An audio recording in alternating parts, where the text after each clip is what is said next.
শুভ সকাল প্রিয় বন্ধুরা, তোমরা সবাই কেমন আছো? আশা করছি ঈশ্বরের আশীর্বাদে প্রত্যেকে বেশ ভালো আছো এবং সুস্থ আছো।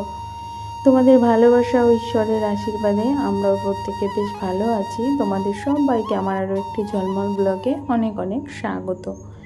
আশা রাখছি আজকের ভিডিওটা তোমাদের খুব খুব ভালো লাগবে। স্কিপ না করে ফুল ভিডিওটার সাথে থাকার অনুরোধ রইল সকলকে।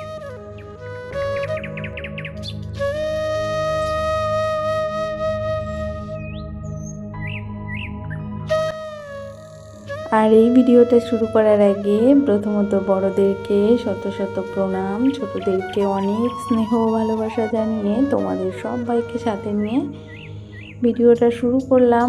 আজকের বারটা হলো রবিবার আর সময় হলো এখন সকাল 6টা। আর ঘুম থেকে উঠেছি ওই 5:30টার সময়। ঘুম থেকে উঠে ঘরে যে টুকিটাকি কাজগুলো থাকে সেগুলো কিন্তু সমস্তটাই করে তারপরে চলে এসেছি এই যে জলের বোতলগুলোকে আগে পরিষ্কার করতে। আর এই জলের বোতলগুলো না প্রায় দিনই পরিষ্কার করা হয়, কিন্তু তোমাদের সঙ্গে শেয়ার করা হয় না, তাই ভাবলাম আজ তোমাদের সঙ্গে শেয়ার করলাম। আর জানো তো, এই কাজটা না আমি ভেবেছিলাম শনিবারের দিন করব, কিন্তু শনিবারের দিন কিছুতেই হয়ে ওঠেনি কাজটা করা, আর মনেও ছিল না। আর মনে না থাকার কারণ হলো কি বলতো, সেদিন আমার ছেলের পিটিএম ছিল, তাই পিটিএমে ভেবেছিলাম আমি যাব, ওই জন্য সকাল সকাল কাজবাজ করে নিয়েছিলাম। তারপরে ভেবেছিলাম আমি যাব, কিন্তু বরমশাই অফিস থেকে ফোন করে বলল যে তোমার যেতে হবে না, মেয়েকে নিয়ে আমিই যাব। তারপরে কর্তামশাই গিয়েছিল, আর তার ফলে আমার আর সেই আবার দুপুরবেলা রান্নাবান্না করেছিলাম, ওই জন্য এই কাজটা করা হয়নি। জলের বোতলগুলো পরিষ্কার করিনি আমি সেদিন। তাই আজ যেহেতু এই যে ছুটির দিন, ওই জন্য দেখলাম সকালবেলা উঠেই আগে জলের বোতলগুলো কিন্তু সুন্দর করে পরিষ্কার করে নিয়েছি। তারপরে কিন্তু ঘরের বিছানাটাও তুলে নিয়েছিলাম অফ ক্যামেরায়, তারপরে ঘরটা ঝাড়ও দিয়ে নিয়েছিলাম। তারপরে আবার মনে পড়লো যে না, আজকে ঝুলটা ঝেড়ে নিই। প্রথমেই ক্যালেন্ডারটা দেখলাম যে অমাবস্যা পূর্ণিমা আছে কি না, তা দেখলাম যে নেই, তাই আবার ঘরের ঝুলটা কিন্তু ঝেড়ে নিলাম। আমার না এই ছুটির দিনগুলোতেই কিন্তু ঘরের ঝুলগুলো বেশি ঝাড়া হয়। এর আগের রোববার তো তোমরা দেখেছো ওই রুমটার ঝুল ঝেড়েছিলাম, এই যেই রুমটা ঝাড় দিচ্ছে এই রুমটার ঝুল ঝেড়েছিলাম। তারপর এই রোববার কিন্তু এই রুমটার ঝুল ঝেড়ে নিলাম, তাই ঝুলটা বেশি পড়েনি, কিন্তু হালকা হালকা পড়েছে, তো তবুও চোখে লাগছিল, ওই জন্য ঝুলটা ঝেড়ে নিলাম। আর ঝুল তো তোমরা প্রত্যেকেই জানো ঘরে থাকা ভালো না, আর আমার সব থেকে বড় কথা, বেশি ঝুল পড়ে গেলে না তখন কিন্তু আবার ঝুল ঝাড়তে গেলে হাঁচি কাছি অনেক কিছু হয়। ওই জন্য ভাবলাম কম থাকতে থাকতেই ঝুলটাকে পরিষ্কার করে নিলাম। আর ওই যে বস্তাটা দেখতে পেলে, এক সপ্তাহে যতটা নোংরা আমি ওই বস্তায় জমা করেছি, আজ কিন্তু সেই নোংরাগুলো সমস্তটাই আমি প্যাকেট করে বাইরে ফেলে দেবো। আর 1 সপ্তাহ 2 সপ্তাহ পর পরই আমি এইভাবে ঘরের প্রত্যেকটা নোংরা কিন্তু এক জায়গায় জড়ো করে রাখি ওই বস্তাটার মধ্যে। তারপরে কিন্তু একটা জিল কাগজের প্যাকেটের মধ্যে ভরে, তারপরে এখানে একটা পাঁচিল আছে, পাঁচিল টপকিয়ে কিন্তু ওই নোংরাগুলো ফেলতে হয় আমাদেরকে। তবে যাই হোক, তোমাদের সঙ্গে কথা বলতে বলতে কিন্তু পুরো ঘরটাকে আমি সুন্দর করে মুছে নিয়েছি। তারপরে যে চলে এলাম রান্নাঘরে। আর রান্নাঘর তো রাতের বেলা কিছুটা কাজ করে রাখি, যেমন ওই যে গ্যাস ওভেনটাকে সুন্দর করে মুছে রাখি, কিন্তু ঘরটাও কিছুটা মুছে রাখি। তবুও সকালবেলা দেখলাম পুরো ঘরটা যখন মুছছি, রান্নাঘরটাও একেবারে মুছে নিয়েছি। তারপরে নোংরা ফেলানোর বালতিটা পরিষ্কার করে, তারপরে নিজে স্নান করে, তারপরে দেখো চলে আসলাম সকালবেলার জলখাবারে।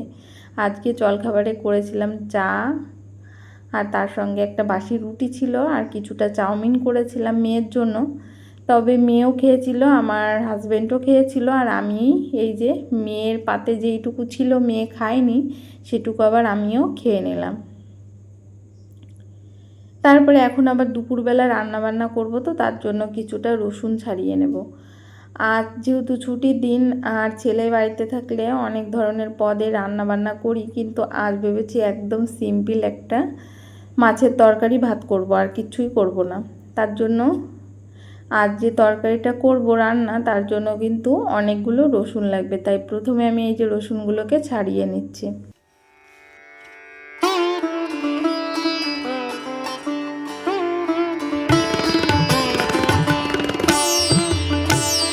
আর তোমরা তো আমার রসুন ছাড়ানো দেখে তো নিশ্চয়ই গেস করতে পারছো যে আজকে কি রান্না করব। আজকে রান্না হলো মাছ দিয়ে রসুন সুন্দরীর একটা রেসিপি, যেটা আমাদের বাড়িতে প্রত্যেকেই আমরা খুব পছন্দ করি। তারপরে দেখো রসুনটা ছাড়িয়ে একদম চলে আসলাম দুপুরে রান্নাবান্নাটা করে নিতে। আর জানো তো বেশ কিন্তু গরম লাগছিল যখন রান্নাটা করতে বসি। বাইরে কিন্তু প্রতিদিনই বৃষ্টি হচ্ছে, মানে প্রতিদিনই বৃষ্টি হচ্ছে, আর তার জন্য কিন্তু বাইরেটা সবসময়ের জন্য স্যাঁতসেঁতে, বাইরে তো ভাল লাগে না। আবার ভিতরে দেখো প্রচুর পরিমাণে গরম, মানে এই গরমটা মানে বলার মতো না, কেমন একটা গুমসো গরম বলে না, সেই গরমে পড়ছে প্রতিদিন। তবে যাই হোক, গরম হোক যা হোক, রোদ হোক বৃষ্টি হোক, কাজ তো আমাদের করতেই হবে, আবার রান্নাও তো আমাদের করতেই হবে। রান্না না করলে খাবো কি?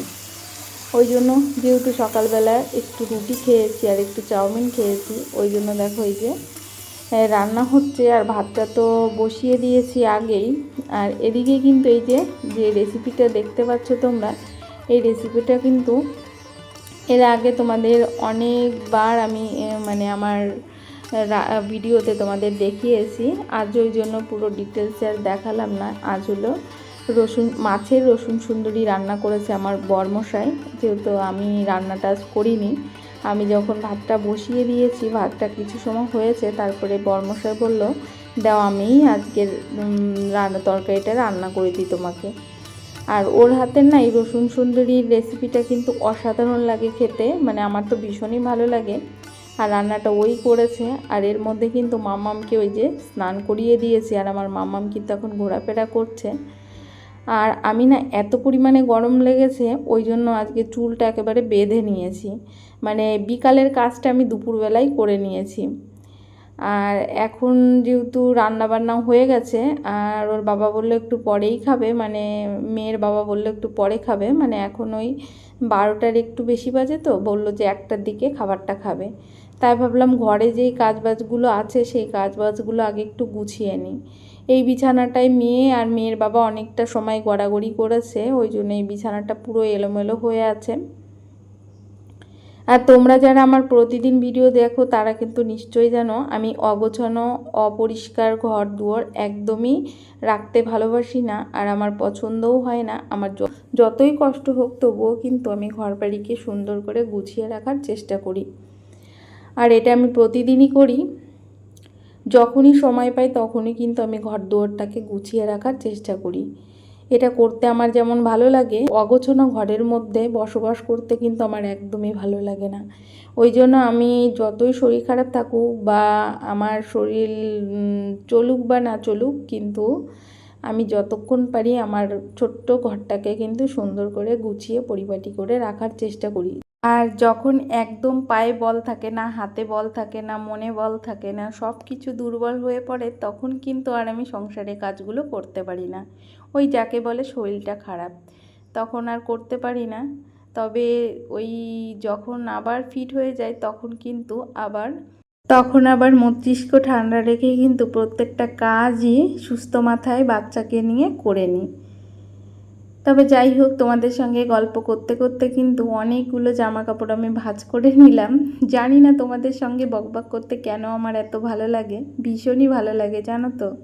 আর জানি না আমার বকবক শুনতে তোমাদের কেমন লাগে, একটু কমেন্ট করে বলো তো যে আমার বকবক শুনতে তোমাদের ভালো লাগে কি না। তোমরা তো সবাই ভিডিও সম্বন্ধে কমেন্ট করো, কিন্তু আমি যে এত বকবক করি এটা সম্বন্ধে কিন্তু কেউ কিছু লেখো না। তাই প্রত্যেকে একটু লেখো যে আমার বকবকিটা তোমাদের শুনতে কেমন লাগে। তারপরে দেখো এই যে সুন্দর করে কিন্তু জামা কাপড়গুলোকে ভাঁজ করে নিয়েছি আর গুছিয়েও নিয়েছি। আর যথারীতি অল্প সময়ের মধ্যেই কিন্তু প্রত্যেকটা কাজ কিন্তু সিম্পলভাবে গুছিয়ে নিতে পারলাম। আর এই দেখো টাইমের মধ্যে কিন্তু সব কাজ কমপ্লিট করেছি। আজকে সকালবেলার ব্রেকফাস্টটাও সময়ের মধ্যে করেছি, আবার এই যে দুপুরের খাবারটাও কিন্তু একদম ঠিকঠাক সময়ের মধ্যে আমার রান্নাবান্না হয়ে গেছে, মানে 1টার মধ্যে। আর এই দেখো নিচের থেকে কাকিমা একটু চিকেন কষা দিয়েছিল, তার থেকে আমার মেয়ে একটু খেয়েছিল। আর এদিকে এই যে মাছের তরকারি, আর ওটাও একটা লতি দিয়ে একটা কী করেছিল সেটা দিয়েছিল। আর এদিকে সাদা ভাত। তাই এখন আমরা ভাতটা খেয়ে নেব প্রত্যেকে, আর এর মধ্যে মামামকে আগে খাইয়ে নেব, যেহেতু মামাম সকালবেলা একদম সামান্য খেয়েছিল, ওই জন্য মামামকে খাইয়ে দিয়ে তারপরে আমরা দুজনা গল্প করতে করতে কিন্তু ভাতটা খেয়েছি আজকে। ছেলে তো বাড়িতে নেই, ওর জন্য খারাপ লাগছিল। ও না আজকে যেই রান্নাটা করেছে আমাদের সোনার পাপা, এই রান্নাটা না আমার ছেলেও খুব পছন্দ করে, মানে ও খুব পছন্দ করে এই রসুনের এই রেসিপিটা। তবে আমারও ভীষণ ভালো লাগে, খুব টেস্টি হয়েছিল জানো তো, খাবারটা ভীষণই ভালো লেগেছিল মুখে। আর এই দেখো তোমাদের সঙ্গে কথা বলতে বলতে এঁটোটা আমার তোলা হয়ে গেছে, এখন এঁটো জায়গাটা মুছে নেব। এই পর্যন্ত যে সকল বন্ধুরা আমার ভিডিওর সাথে আছে তোমাদের সবাইকে অসংখ্য অসংখ্য ধন্যবাদ, নতুন পুরাতন সবাইকে। আর এর আগের ভিডিওতে যে সকল বন্ধুরা আমাকে কমেন্ট করেছো, এত মিষ্টি মিষ্টি কমেন্ট করেছো না, আমার মনটা একদম ভরে গেছে। তোমাদের সবাইকে অসংখ্য অসংখ্য ভালোবাসা। এভাবে প্রত্যেকেই আমার পাশে থেকো, সাথে থেকো। আর প্লিজ যদি কেউ লাইক করতে ভুলে যাও, তোমাদের সবাইকে বলছি প্লিজ একটা লাইক করে দাও, কেননা তোমাদের একটা লাইকই পারে আমার এই ভিডিওটা আরও নতুন নতুন বন্ধুদের কাছে পৌঁছে দিতে। তার জন্য প্লিজ প্রত্যেকে একটা লাইক করো, আর অবশ্যই কমেন্ট করো। আর তোমরা প্রত্যেকেই এইভাবে আমার পাশে থেকো। ভিডিও শেষ প্রান্তে চলে এসেছি, সবাইকে টাটা, বাই বাই।